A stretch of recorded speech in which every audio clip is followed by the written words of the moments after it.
ಮನೆ ಮಗ ಒಂದು ಸುರೇಶ್ ಬಾಬು ಜನಪರ ಸುರೇಶ್ ಬಾಬು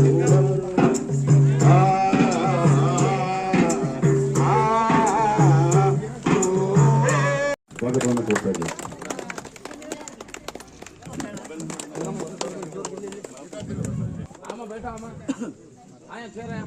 ಹಾಗೂ ಇಬ್ಬರಿಗೆ ಸ್ವಾಗತವನ್ನು ಅರ್ಪಿಸ್ತಾ ಇದ್ದೇವೆ.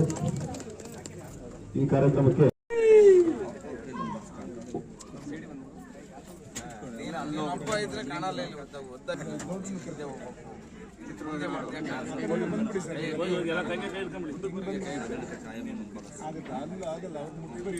ಅವ್ರನ್ನ ಮುಟ್ಕೊಂಡ್ಬಿಡಿ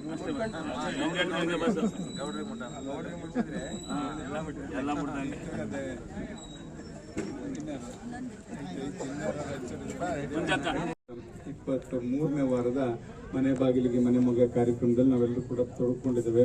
ಖಂಡಿತ ಇದೊಂದು ಉತ್ತಮವಾದ ಕಾರ್ಯಕ್ರಮ ಅಂತ ಎಲ್ಲ ಕಡೆಯಿಂದ ಕೂಡ ಶ್ಲಾಘನೆ ಬರ್ತಾ ಇರ್ತಕ್ಕಂಥದ್ದು ನಾನು ನೋಡಿದಾಗ ಇದು ಒಂದು ಎಲ್ಲ ಸಾರ್ವಜನಿಕರಿಗೆ ಹತ್ತಿರವಾಗಿ ನಾವು ಇದು ಮಾಡಿರ್ತಕ್ಕಂಥ ಉದ್ದೇಶ ಏನಂದರೆ, ಮೊದಲು ನಾವು ಜನಸ್ಪಂದನ ಪ್ರಾರಂಭ ಮಾಡಿದ್ವಿ. ಜನಸ್ಪಂದನ 93ನೇ ವಾರದ ಜನಸ್ಪಂದನ ಈಗಾಗಲೇ ಮೊನ್ನೆ ಕಳೆದ ಸೋಮವಾರ ನಾವೆಲ್ಲರೂ ಕೂಡ ಆಯೋಜಿಸಿದ್ವಿ.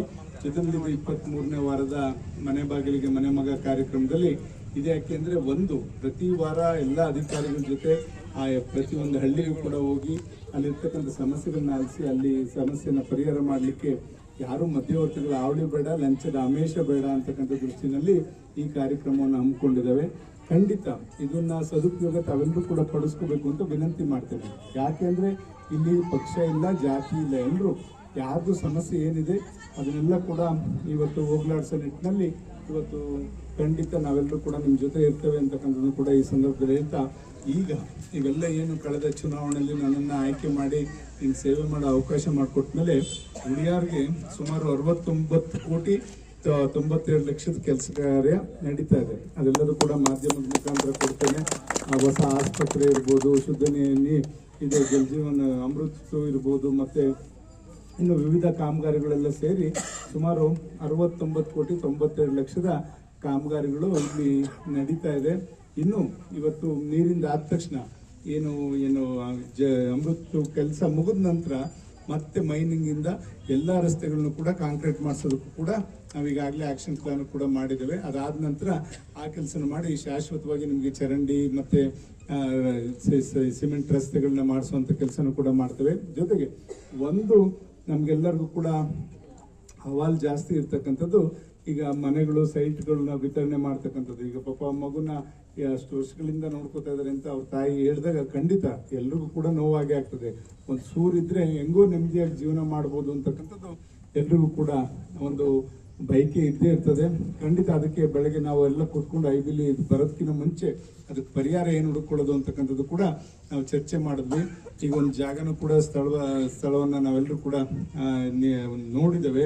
ಇಲ್ಲಿ ಹಿಂದೆ ಆಸ್ಪತ್ರೆ ಕೊಟ್ಟಂತ ಜಾಗ ಏನಿತ್ತು ಆ ಜಾಗ ಕಂಪ್ನಳ್ಳಿ ಹತ್ರ ಅಲ್ಲಿ ವಿಶಾಲವಾದ ಜಾಗ ಇದೆ ಅಂತಕ್ಕಂಥದ್ದು. ಅದನ್ನ ನಾನು ತಹಸೀಲ್ದಾರ್ ಹತ್ರ ಕೂತ್ಕೊಂಡು ಚರ್ಚೆ ಮಾಡಿ ಆ ಜಾಗವನ್ನ ಇವತ್ತು ಹೌಸಿಂಗಿಗೆ ಅದನ್ನ ಬಿಟ್ಕೊಡಕ್ಕೆ, ನಿಮ್ಮ ಪಂಚಾಯತಿಗೆ ಬಿಟ್ಕೊಡಕ್ಕೆ ಒಂದು ಪ್ಲಾನ್ ಮಾಡ್ತೀವಿ. ಆವಾಗ ನೀವೆಲ್ಲರೂ ಕೂಡ ಟೌನ್ ಪ್ಲಾನಿಂಗ್ ಇಂದ ಅದನ್ನ ಸೈಟ್ಸ್ನ ಫಾರ್ಮೇಷನ್ ಮಾಡಿಸುವಂಥ ಕೆಲಸ ಶೀಘ್ರವಾಗಿ ಮಾಡುವಂಥ ಕೆಲಸ ಮಾಡ್ತೇವೆ ಅಂತಕ್ಕಂಥದ್ದನ್ನ ಈ ಸಂದರ್ಭದಲ್ಲಿ ಹೇಳ್ತಾ, ಇಲ್ಲಿರ್ತಕ್ಕಂಥವ್ರು ವಿಜಯನಗರ ಬಡಾವಣೆ ಎಲ್ಲ ಹುಳಿಯಾರ್ನಲ್ಲಿ ಇರ್ತಕ್ಕಂಥ 16 ವಾರ್ಡ್ನ ಸಾರ್ವಜನಿಕರಿಗೆ ಎಲ್ಲಿ ಯಾರ್ಯಾರು ತುಂಬಾ ವರ್ಷಗಳಿಂದ ಇಲ್ಲಿ ವಾಸ ಮಾಡ್ತಾ ಇದ್ದಾರೆ, ಮನೆ ಇಲ್ದಂಗಿದ್ದಾರೆ, ಸೈಟ್ ಇಲ್ದಂಗಿದ್ದಾರೆ ಅಂಥವ್ರನ್ನ ಗುರುತಿಸುವಂಥ ಕೆಲಸ ಪಂಚಾಯತಿಯವ್ರು ಮಾಡಲಿ.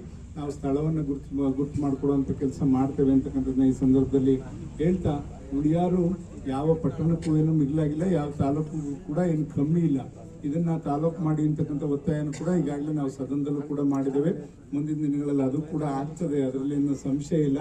ಖಂಡಿತ ಇಲ್ಲಿ ವಹಿವಾಟು ಇದೆಲ್ಲ ನೋಡಿದಾಗ ಇಲ್ಲಿ ಎಲ್ಲ ರೀತಿಯಲ್ಲೂ ಕೂಡ ಒಂದು ತಾಲೂಕು ಆಗೋದಕ್ಕೆ ಯೋಗ್ಯ ಇರತಕ್ಕಂಥ ಒಂದು ಪಟ್ಟಣ ಪಂಚಾಯತಿ ಇದಾಗಿದೆ. ಹಿಂದೆ ನಾವೆಲ್ಲ ನೋಡಿದ್ವಿ, 35 ಜನ ಗ್ರಾಮ ಪಂಚಾಯತಿ ಸದಸ್ಯರಿದ್ದಂಥ ಒಂದು ಪಂಚಾಯತಿ ಇದು.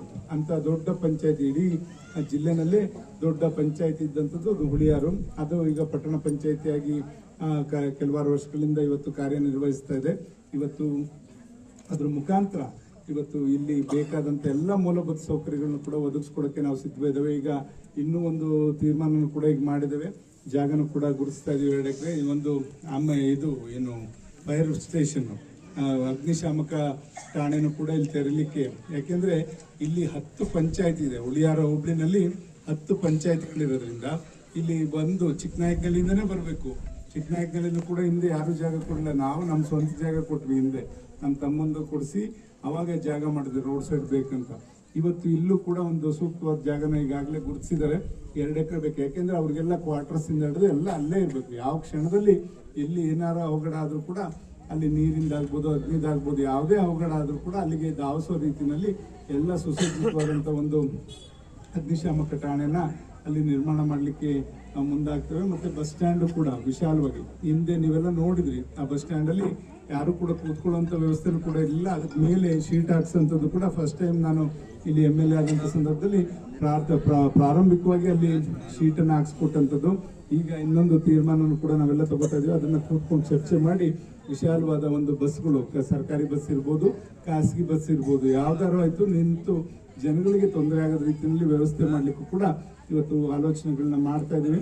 ಶೀಘ್ರವಾಗಿ ಅದನ್ನು ಕೂಡ ಇತ್ಯರ್ಥ ಮಾಡ್ಲಿಕ್ಕೆ ಮುಂದಾಗ್ತೇವೆ ಅಂತಕ್ಕಂಥದ್ದು ಕೂಡ ಈ ಸಂದರ್ಭದಲ್ಲಿ ಹೇಳ್ತಾ, ಈಗಾಗಲೇ ನಿಮ್ಮಲ್ಲಿ YS ಪಾಳ್ಯ ಇರ್ಬೋದು, ಮತ್ತೆ ಸೋಮಜಂಪಾಳ್ಯದ ರಸ್ತೆ ಇರ್ಬೋದು, ಇವೆಲ್ಲ ಉತ್ತಮವಾದ ರಸ್ತೆ ಆಗ್ತದೆ. ಮುಂದೆ ಪಟ್ಟಣದ ಒಳಗಡೆನೂ ಕೂಡ ಎಲ್ಲಾ ರಸ್ತೆಗಳನ್ನು ಕೂಡ ಉತ್ತಮಪಡಿಸ್ತಕ್ಕಂಥ ಕೆಲಸವನ್ನ ಮಾಡ್ತೇವೆ ಅಂತಕ್ಕಂಥದ್ದನ್ನ ಈ ಸಂದರ್ಭದಲ್ಲಿ ಹೇಳ್ತಾ, ಈ ಒಂದು ಇದರಲ್ಲಿ ನಿಮ್ಗೆ ಏನ್ ಸಮಸ್ಯೆ ಇದೆ ನೀವು ನೋಡ್ಬೋದು.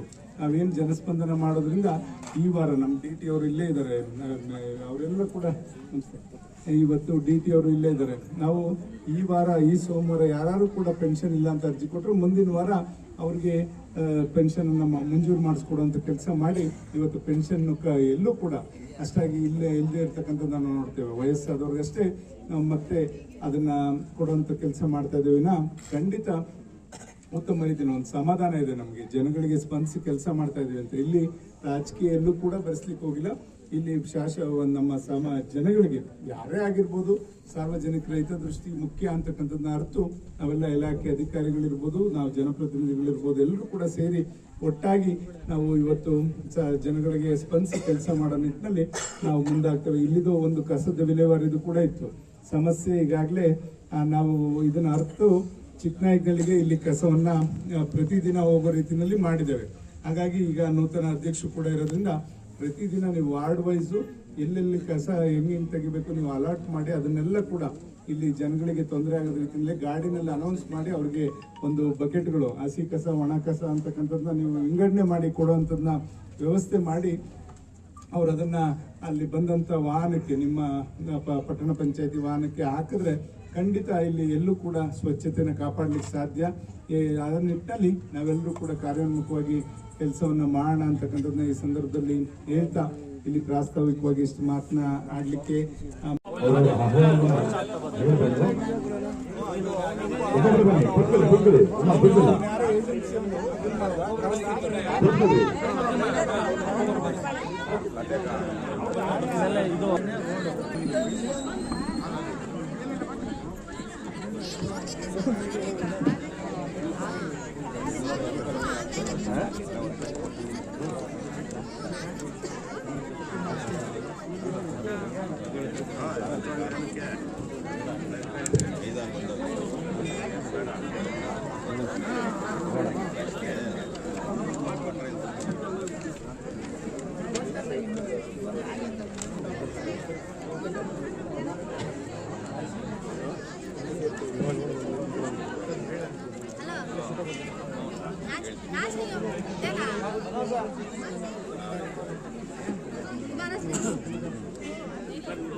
ಅಲ್ಲೇ ಮಾತಾಡ್ಸ್ಬಿಡ್ತೀನಿ ಬಿಡಿ. ನಾಟಕ ಅದೇ ಬಾರಣ ಹಾಕೋಣ.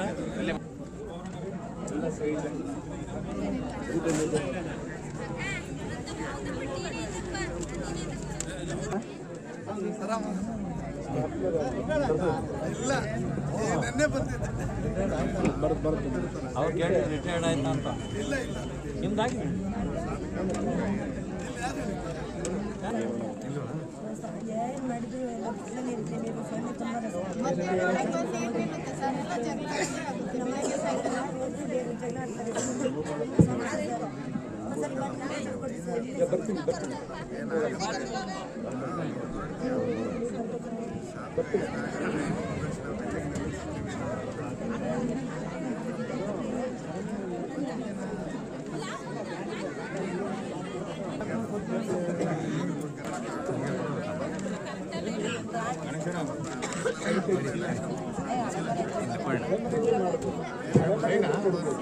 ದಯಮಾಡಿ ಕೊಡಿ, ಅದಕ್ಕೆ ಗ್ರ್ಯಾಂಟ್ ಐತಂತೆ ಕೊಡ್ತಾರೆ.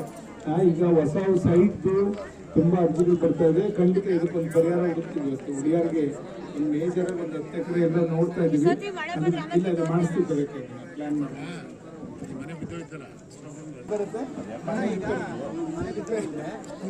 ಕೊಡ್ತಾರೆ ರಿಪೇರಿಗೆ ಮನೆ ಬಿದ್ದೋಯ್ತಲ್ಲ ಯಾವ ಭಾಗ ಬಿಟ್ಟ ಈಗ ಎಷ್ಟು ಎಸ್ಟಿಮೇಟ್ ಆಗುತ್ತೆ ಅದು 50,000 ನಮಗೆ ಅದು ಕೌನ್ಸಿಲ್ ಮಾಡಿದ್ರೆ ಪೂರ್ತಿನ ಕೊಡ್ತೀವಿ ಅಂದರೆ ಪೂರ್ತಿನ ಕೊಡ್ಬೋದು. ಅದು ಡಿಸಿಷನ್ ಅವ್ರಿಗೆ ಕೌನ್ಸಿಲ್ ಮಾಡಿದ್ರು